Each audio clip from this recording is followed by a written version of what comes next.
Pemirsa, terima kasih masih bersama kami. Berita selanjutnya mengabarkan Wakil Rakyat DPRD Banjarmasin menghadiri kegiatan Musyawarah Rencana Pembangunan atau Musrenbang di masing-masing kecamatan di Banjarmasin, Baisukan Rabu 8 Februari 2023. Kegiatan Musrenbang yang dibuka Camat Banjarmasin Barat ini ternyata masih banyak permasalahan yang telah disampaikan terkait permasalahan pembangunan sarana wan prasarana khususnya di Banjarmasin Barat.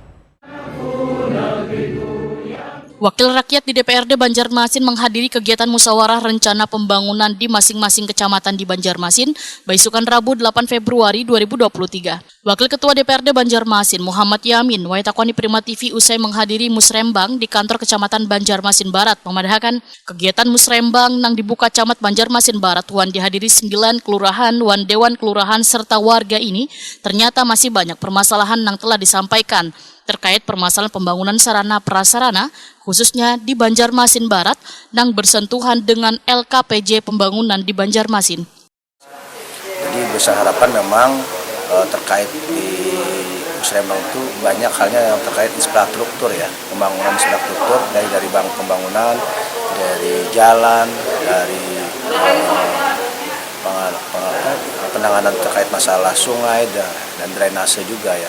Karena kita mengingat bahwa curah hujan juga sudah tinggi dan tidak ada air bah dan sebagainya, itu yang akan mengakibatkan di Banjarmasin akan bisa tergenang lagi. Nah, itu juga di musrembang disampaikan. Kita berharap di musrembang ini juga bisa menjadi catatan bahwa jangan sampai di musrembang ini yang sudah masuk dimasukkan lagi akhirnya tidak bisa terlaksana kan. Jadi jangan sampai double.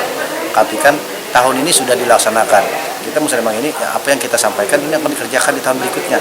Nah, jangan sampai di tahun ini sudah masuk, di tahun ini berikutnya dimasukkan lagi. Jangan sampai seperti itu karena terdouble akhirnya tidak akan dikerjakan kan kalau sudah dikerjakan. Politisi Partai Gerindra ini pun berharap usulan dari tokoh warga maupun dari pokir anggota dewan bisa dimasukkan dalam catatan di musrembang ini sehingga bisa dikerjakan. Pemerintah kota nantinya bisa memilih skala yang diprioritaskan terlebih dahulu untuk dikerjakan karena erat kaitannya dengan ketersediaan anggaran. Kita sadar bahwa yang namanya pemerintah daerah ini juga memiliki keterbatasan yang namanya anggaran, sehingga ini yang mana yang menjadi prioritas, yang mana masih bisa untuk dilaksanakan next berikutnya, maka itu yang kita utamakan.